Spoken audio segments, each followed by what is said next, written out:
Sometimes you need to feel the pain and sting of defeat to activate the real passion and purpose that God predestined inside of you. God says in Jeremiah, I know the plans I have for you. Plans to prosper you and not to harm you. Plans to give you hope and a future.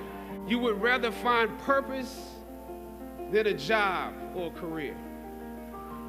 Purpose crosses disciplines. Purpose is an essential element of you. It is the reason you are on the planet at this particular time in history. Your very existence is wrapped up in the things you are here to fulfill. Whatever you choose for a career path, remember the struggles along the way are only meant to shape you for your purpose. What is the message to the world with Black Panther? I think the message is that it works to have, you know, a black cast. That it works. It works that our stories can resonate not just in this country but throughout the world. We've been on a tour showing the movie. We went to South Korea just before the Olympics came, and their excitement, we were like the Beatles when we showed up. Like I'm not playing. It was amazing. Enjoy it. Yeah, and in London, so it's that idea that a black movie can't travel. That's been said very often. When studios talk about funding movies, they will make that statement that, you know, we don't sell overseas. It's the exact opposite. It seems to be. What's up, man? I want to ask you a question that was asked to Denzel once. I really wanted to get your response on. Was there ever a role you didn't take because it went against your beliefs? How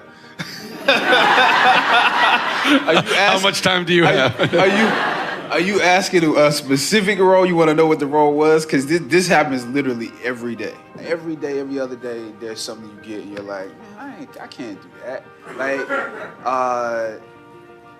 the one that sticks out of my mind, and I cannot remember the name of this movie because it just didn't grab me as far as me doing it. But I was gonna play this was after 42. I was supposed to play the second lead, so the sidekick, right? And the character could not read, he could not drive, and he couldn't swim. And I talked to the producers and directors, and I was like, okay, because sometimes you get a script and you'll see some things in it, and you're like, well, this could be good, but can you change this and this? And I was just like, okay, let's just start with the fact that there's no reason why he cannot read. Like, there's no reason why he shouldn't be able to drive. Like, if he was supposed to be a criminal, I was like, well, how is he doing all these crimes if he can't drive? Like, how is he getting away? His mom. You know, like, what is he doing? Like, Mom, come on. Oh, I need you to come pick me up from the bank. Like, it's ridiculous. I was like, what? And then he couldn't swim. It was just adding insult to injury. So it to me is always, though, I always use that as my, like, you know, if a character has any of those tones, I tell my friends it's one of those he can't read, he can't drive, he can't swim roles, you know. I studied directing at Howard. So even though I was, you know, thinking of theater, thinking of film, I was thinking about, you know, being behind the camera or being, you know, in the audience blocking scenes as opposed to being on stage. And is there a point where it got more serious as an actor and kind of gave up the directing, your day job? I haven't given it up.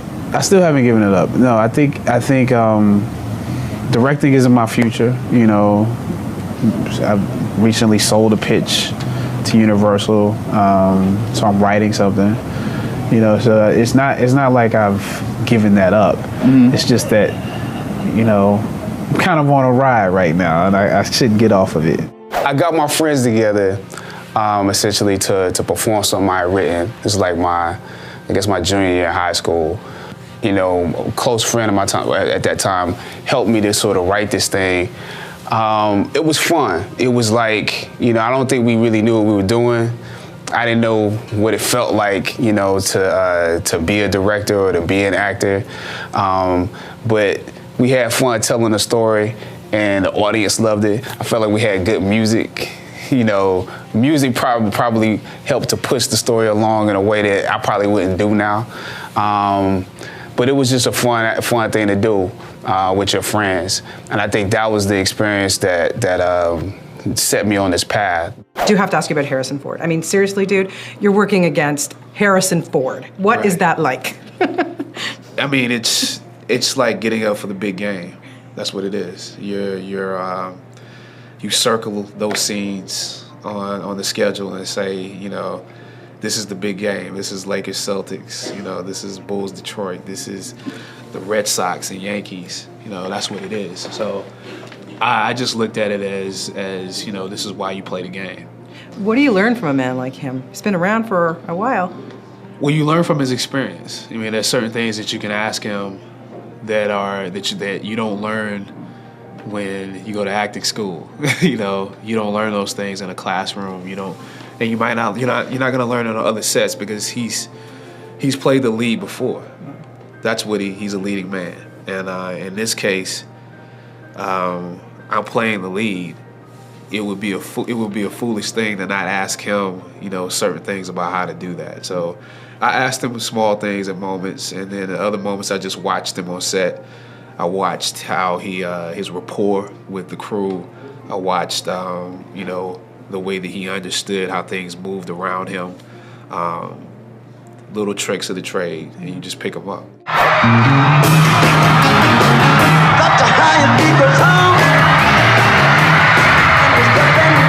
When you make these movies, it's like you go away from the people you love.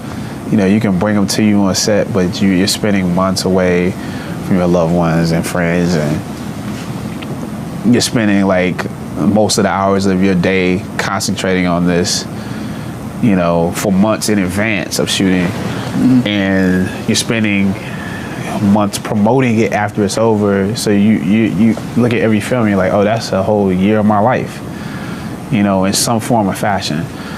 So to have something that you really feel like is going to be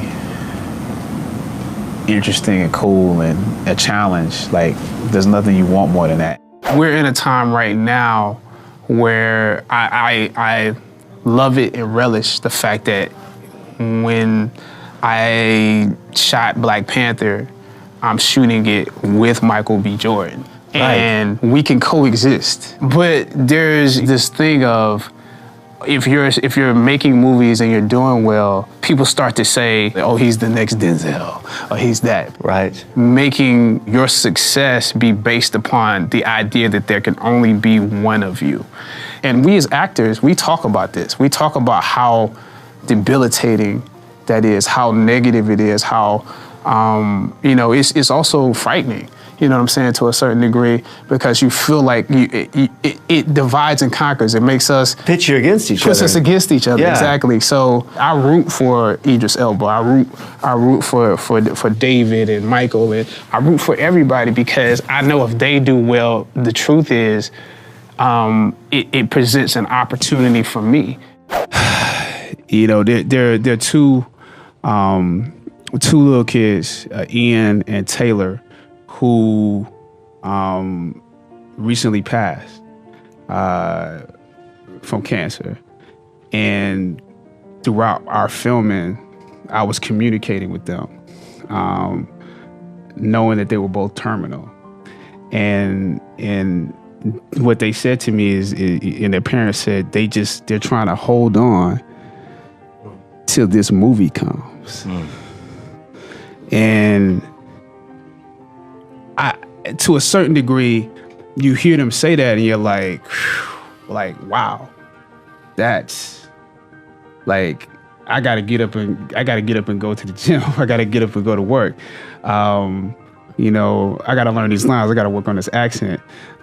You know, seeing how devoted all of my castmates are, and knowing that that will be something meaningful to them. But it's, to a certain degree, it's a humbling experience, because you're like, this can't mean that much to them, you know. But seeing how the world has taken us on, seeing how the movement is, how it's taken on a life of its own, I realized that they anticipated something great. And I think back now to a kid and just, you know, waiting for Christmas to come, waiting for my birthday to come, waiting for a toy that I was going to get a chance to experience, or a video game. I did live life waiting for those moments. And so it put me back in the mind of being a kid, just to experience those two little boys' anticipation of this movie. And when I found out that they...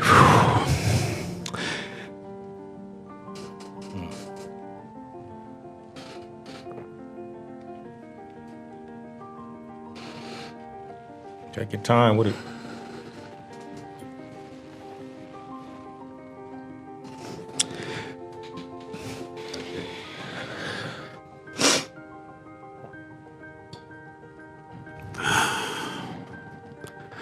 Yeah, it means a lot. Thank you, man. Yeah, buddy. Take your time with it. The reality of this show, you know, ends in song. I'm not going to ask you to. You'll never sing a James Brown song for it. I just accepted it. It's just weird when, you know, it's okay. You don't have to. I don't have to sing. No, you have to sing. No. Come on. You're T'Challa. This guy has taken on everything. He's fearless. You're Black Panther. You couldn't shy away from a little bit of something. Let me see what I say.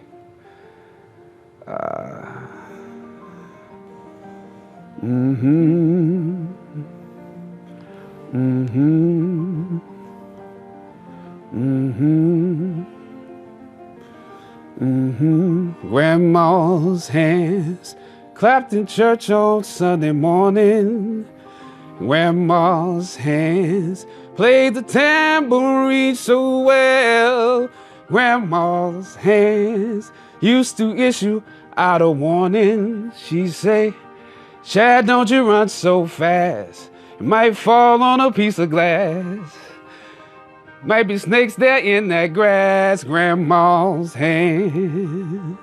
Simulating all this James Brown, your performance on set, when you're finally on set shooting, your experience is much like other films. When I read the script, I didn't expect it to be written the way it's written. I didn't expect the direct address. I didn't expect, you know, the nonlinear storytelling. You know, I didn't expect it to be as, you know, as different, as hip as it is in a certain way. And I felt like that's usually what I'm looking for, is something that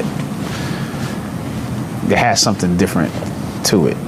So I want to be a part of that. That idea of Wakanda popped up in certain ways in my travels and in my readings. For you, it was kismet. Yes, exactly. A role that's a departure for Boseman, who rose to fame playing historical figures. Jackie Robinson in 42, James Brown in Get On Up. I certainly wouldn't be here if it were not for those men that I portrayed. Seeing me play those roles actually got me this role. Marvel executives were so taken with Boseman that he pulled a move they almost never did. Chadwick didn't have to audition? Chadwick didn't. We were in a development meeting for Captain America Civil War with Forgive myself. me, is the brother that good? He is. He is that good. I asked them about that. They're like, give credit where credit is due. You gotta let them say that. I stand on, you know, on the shoulders of the men that I played. But when I'm walking through the lab and I'm feeling myself because I'm King and I'm with, you know, my sister, there's a little bit of James Brown. When I'm holding court, there's a little bit of Thurgood Marshall. What's the best piece of advice you ever got? Learn when to say no. Learn when to say no. What's the worst piece of advice you ever got? YOLO, you only live once. From a sage and a king is more than silver and gold. It is a seed of hope, a bud of faith,